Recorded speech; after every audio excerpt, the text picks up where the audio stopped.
আমি একটু মাছটাকে খেয়ে দেখি কেমন হয়েছে। দেখো মাছের ভিতরটা কিন্তু খুবই সফট এবং জুসি হয়েছে, খুবই সিদ্ধ হয়েছে, খুবই ভালো হচ্ছে, খেতেও কিন্তু ভালো লাগছে।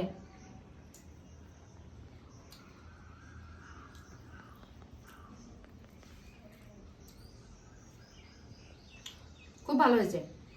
নমস্কার বন্ধুরা, প্রীতিলতা হেসেলে তোমাদের সবাইকে স্বাগত। আশা করি তোমরা সকলেই ভালো আছো।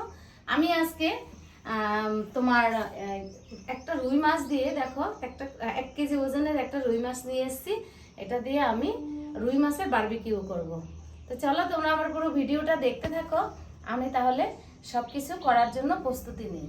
দেখো আমি বারবিকিউ করার জন্য একটা নেট নিয়েছি। বারবিকিউ শিক আমার কাছে নেই, আর নিয়েছি কয়লা সাজিয়ে। চলো তাহলে আমি প্রথমে মাছটাকে কেচে নেব। মাছটাকে আমি একটু এই ছুরিটাকে দিয়ে ভালো করে কেচে নেব।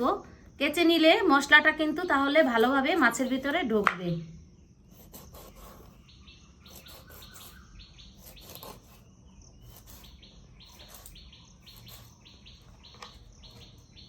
দুটো পাশে আমি একইভাবে কেচে দেব। আমি মাছটাকে ভিনেগার দিয়ে মাখিয়ে ভালো করে পরিষ্কার করে ধুয়ে নেব। ভিনেগার দিয়ে মাছ ধুইলে কিন্তু মাছের যে গায়ে একটা আষ্টে গন্ধ থাকে সেটা কিন্তু থাকে না। আমি এখানে 1 চামচ পরিমাণে ভিনেগার দিয়ে দেব। দিয়ে ভালো করে মাছটাতে মাখিয়ে নেব। মাখিয়ে আমি 5 মিনিট মতো ঢাকা দিয়ে রেখে দেব। এই দিকেও আমি 1 চামচ দেব।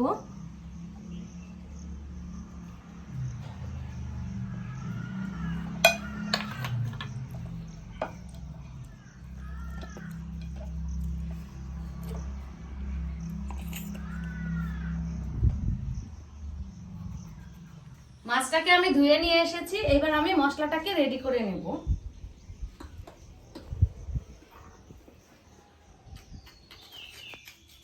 দিয়ে দেব 1 চামচ পরিমাণে আদা বাটা, 1 চামচ কাঁচা লঙ্কা বাটা,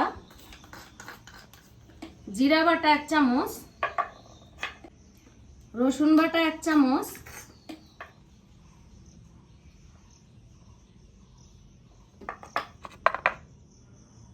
এক চামচ পরিমাণে লাল লঙ্কার গুঁড়া, 1 চামচ পরিমাণে দিলাম ধনে পাউডার, আর দিয়ে দেব কিছুটা তেল 2 চামচ পরিমাণে, আর দেব একটু লেবুর রস,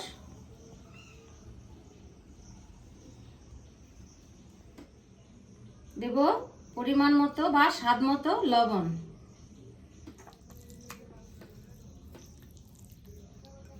আমি নিয়েছি এখানে 1/2 চামচ সয়া সস,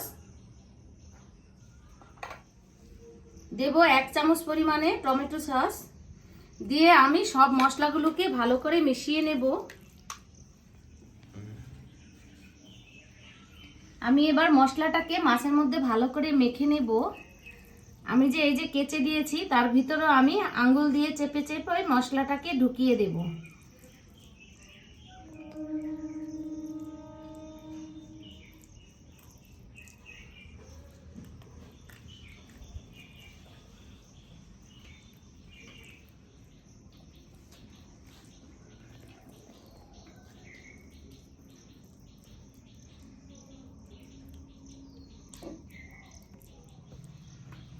পেটের ভিতরেও কিন্তু আমি খানিকটা মশলা ঢুকিয়ে দিলাম। 30 মিনিটের জন্য ঢাকা দিয়ে রেখে দেব। ততক্ষণে আমি কয়লাটাকে জ্বালিয়ে নেব। আমি বারবিকিউ করার জন্য এই নেটটাকে নিয়েছি। এটাতে ভালো করে তেল মেখে নেব। তেল না মেখে দিলে কিন্তু মাছের যে চামড়াটা এটার মধ্যে লেগে যাবে। তেল দিলে একটু কম লাগবে, লাগবে কিন্তু কম লাগবে।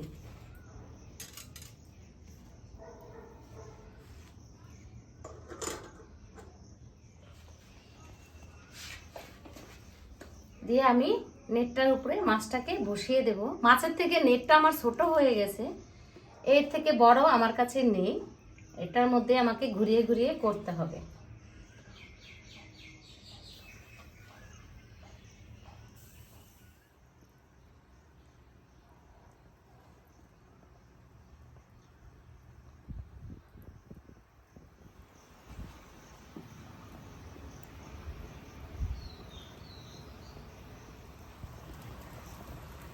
মাছটাকে উল্টে দেব।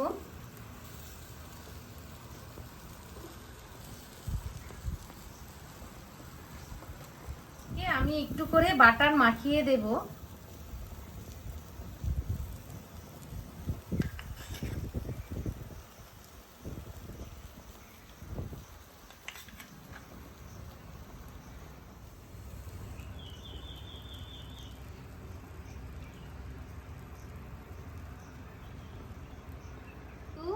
রুই মাছ বারবিকিউ পুরোপুরি কমপ্লিট হয়ে গেছে। দেখো তোমরা, একদম সঠিকভাবে সব জায়গায় সমানভাবে ও পুড়ে গেছে। এবার আমি মাছটাকে নামিয়ে নেব।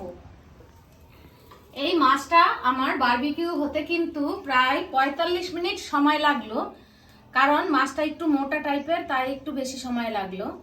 আর আমার যন্ত্রপাতিও তেমন ভালো নেই, আর এই বারবিকিউ করার জন্য যেই সমস্ত জিনিসগুলো লাগে সেগুলো আমার কাছে ছিল না। আমি তাই এইভাবে মানে কোনো রকম ভাবে করলাম। তাও দেখো কিন্তু খুবই সুন্দর হয়েছে। আমি এবার এটাকে প্লেটে ঢেলে নেব। আমি দেখো মাছটাকে প্লেটে ঢেলে নিয়েছি। আমি এটা খাওয়ার আগে উপর দিয়ে একটুখানি চাট মশলা ছড়িয়ে দেব অল্প করে।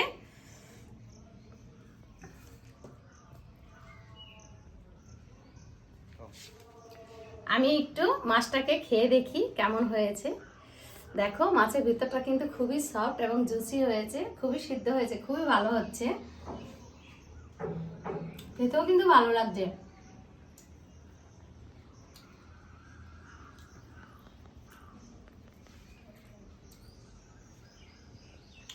খুব ভালো হয়েছে।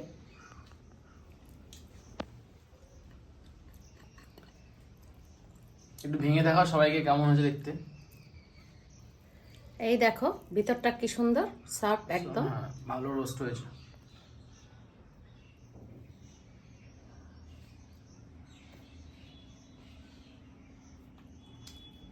খুব ভালো হয়েছে।